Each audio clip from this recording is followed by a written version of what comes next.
Hello, this is Ed, and I've got a story to tell you about last Sunday. We found out Sunday afternoon that our granddaughter in Connecticut had had a fever of 103 for 3 days, and the doctors were wondering what was going on.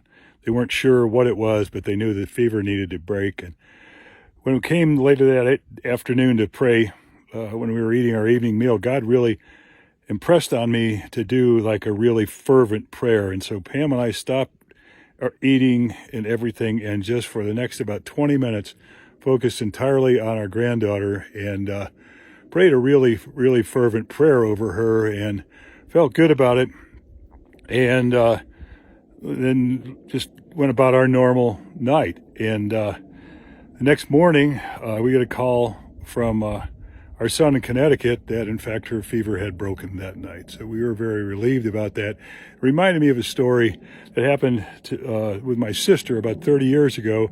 She called me one night and said, they believe my younger son, who was at that time was less than a year old, has some congenital birth defect, and you need to pray for him because I think he might not make it to be a teenager. And so that following morning was the men's Bible study at the Friends Church. It was there like at 6:30 in the morning. And there were several of us there. And we focused that prayer service fervently on my nephew. And he was, like I said, really young. And my sister was very concerned.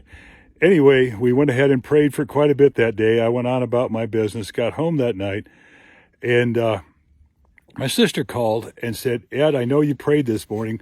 What time? And I told her what time it was. And she said, that's interesting, because I said we'd prayed about 6:45. She said at 8:45 her time. She lives in Buffalo, New York. She got a call from the clinic, the what do you call it, the pediatrician office, whatever, and said she had an appointment. And my sister said, I don't have an appointment. She said, yes, you do. You need to bring your son in. So my sister did that, went in there, examined the kid, and he did not any longer have that congenital birth defect.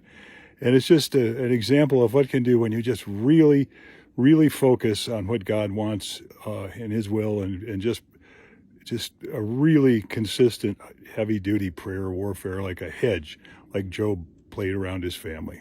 That's about it. Take care.